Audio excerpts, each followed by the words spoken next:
अमर शहीद भगत सिंह के पत्र। भगत सिंह समय समय पर अपने हितैषियों को पत्र लिखते रहते थे।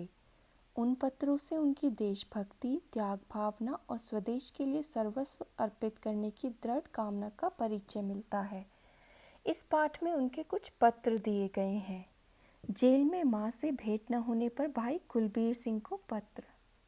प्रिय भाई कुलबीर सिंह जी, सत श्री अकाल।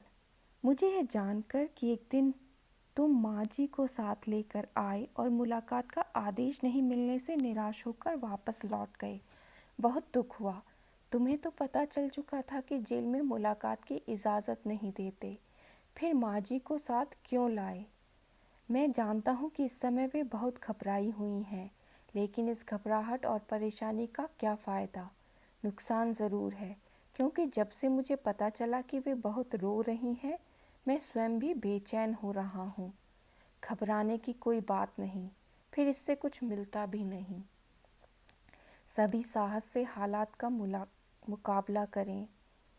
आखिरकार दुनिया में दूसरे लोग भी तो हज़ारों मुसीबतों में फंसे हुए हैं, और फिर अगर लगातार 1 बरस तक मुलाकातें करके भी तबीयत नहीं भरी, तो 2-4 मुलाकातों से भी तसल्ली न होगी।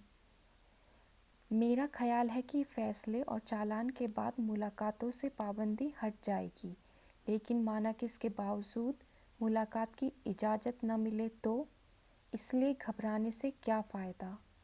तुम्हारा भाई भगत सिंह, सेंट्रल जेल, लाहौर, 3 मार्च 1931। बलिदान से एक दिन पहले कैदी साथियों को लिखा गया अंतिम पत्र। साथियों, 22 मार्च 1931। साथियों, स्वाभाविक है कि जीने की इच्छा मुझ में भी होनी चाहिए।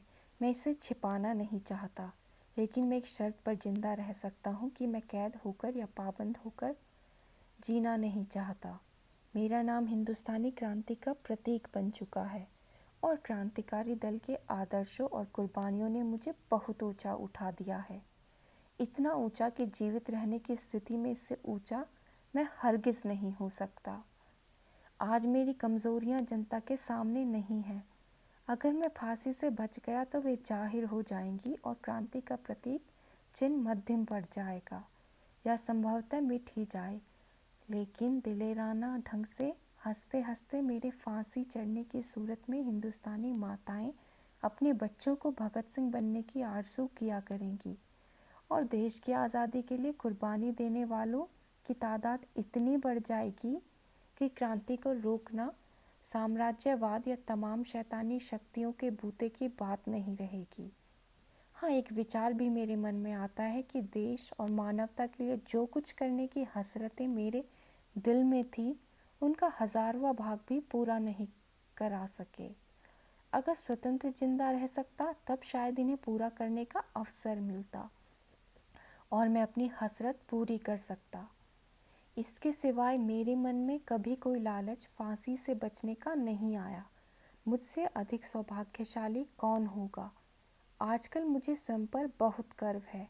अब तो बड़ी बेताबी से अंतिम परीक्षा का इंतज़ार है। कामना है कि यह और नज़दीक हो जाए। आपका साथी भगत सिंह।